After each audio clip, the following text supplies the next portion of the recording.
Hello, मी श्रुती. माझ्या गंमतीन life या चॅनलमध्ये तुम्हा सर्वांचं स्वागत आहे. माझ्या चॅनलवर तुम्हाला ट्रॅव्हल, कुकिंग आणि अदर इन्फॉर्मेटिव्ह व्हिडिओज पाहायला मिळतील. जर चॅनलला सबस्क्राईब केलं नसेल तर माझ्या गंमतीन लाईफ या चॅनलला जरूर सबस्क्राईब करा. व्हिडिओला लाईक करा, शेअर करा आणि कमेंट करायला विसरू नका. धन्यवाद. आज आपण टोमॅटोचा रस्सा याची रेसिपी बघणार आहोत. सो टोमॅटोचा सार आणि भात. टोमॅटोच्या सारासाठी आपण 4 मध्यम आकाराचे टोमॅटो घेतलेत. त्याचं वरचं टॉप आपण काढून टाकतोय.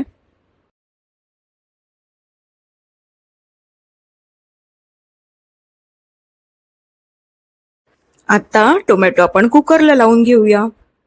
थोडंसं पाणी टाकलंय त्याच्यामध्ये आणि 4 शिट्ट्या काढून घेते.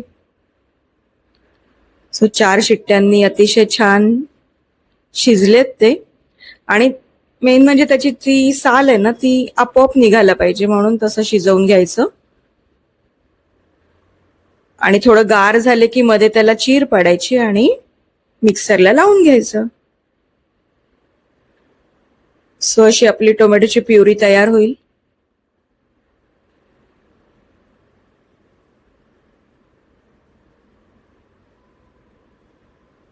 सो प्युरी तयार झालेली आहे, ते बाजूला काढून ठेवूया.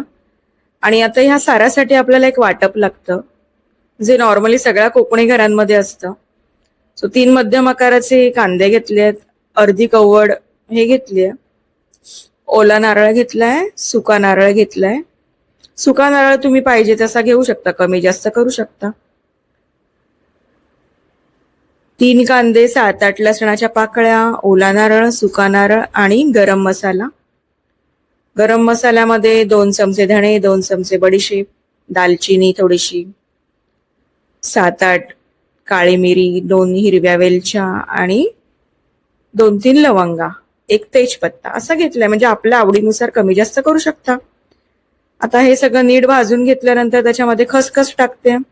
खसखस पण नीट परतून घ्यायचं. सो हे सगळं वाटप आपण परतून घेऊया तव्यावर. सो कांद्याबरोबर मी हे सगळं भाजून घेतलेलं आहे. आणि त्याच्यानंतर मी ओला नारळ जो खोवून घेतलेला आहे तो भाजून घेतला. आणि सगळ्यात शेवटी मी सुकं खोबरं भाजून घेतलं. सुकं खोबरं पण मी अर्ध्यापेक्षा अर्धी वाटी असती तसा घेतलेलं आहे. आणि ओलं खोबरं मी अर्धा नारळ घेतलेला आहे. सो आता हे सगळं वाटप आहे ते मी वाटून घेते मिक्सरला. थंड झाल्यानंतर वाटून घ्यायचं. सुकं वाटायचं असेल तर आधी कांद्याबरोबर सगळं आधी कांदा हे करून वाटून घ्यायचा मिक्सरमध्ये आणि मग नंतर खोबरं वाटून घ्यायचं. मग अशाने तुम्ही सुकं ते वाटून घेऊ शकता. पण आपल्याला तसं काही करायचं नाही. मी पाण्यातच ते घेतलंय, थोडं थोडं पाणी टाकून वाटून. आता आपण फोडणी देऊया. फोडणीसाठी तेल घातलंय. तेल गरम झाल्यावर मोहरी घातली. मोहरी तडतडल्यानंतर त्याच्यामध्ये लसूण घातलं, थोडं हिंग घातलं, फिरवून घेतलं थोडंसं आणि कढीपत्ता टाकला शेवटी. सो आपली फोडणी चांगली बसलेली आहे. त्याच्यामध्ये टोमॅटोचा सार टाकला आणि तेवढंच परत पाणी टाकलं. आपल्याला पाहिजे तसा थिकनेस आपण हे करू शकतो, मेंटेन करू शकतो. त्याच्यामध्ये मालवणी तिखट घातलं 1 चमचावर, अर्धा चमचा हळद घातली आणि गोडा मसाला, गरम मसाला टाकलेला आहे 1 चमचावर. त्याला चांगली उकळी आल्यानंतर त्याच्यामध्ये आपण वाटप घालूया. 2.5 चमचे वाटप घातलेलं आहे मी. वाटप आपण कमी जास्त आपल्या गरजेनुसार आपण कमी जास्त करू शकतो. आणि वाटपासहित याला जेव्हा उकळी येईल ना तेव्हा थोडंसं मीठ टाकायचं, चवीनुसार मीठ. मी एक 1.5 टीस्पून टाकलेलं आहे मीठ. ही खूप चटपटीत आणि खूप टेस्टी अशी रेसिपी आहे टोमॅटोच्या रश्श्याची.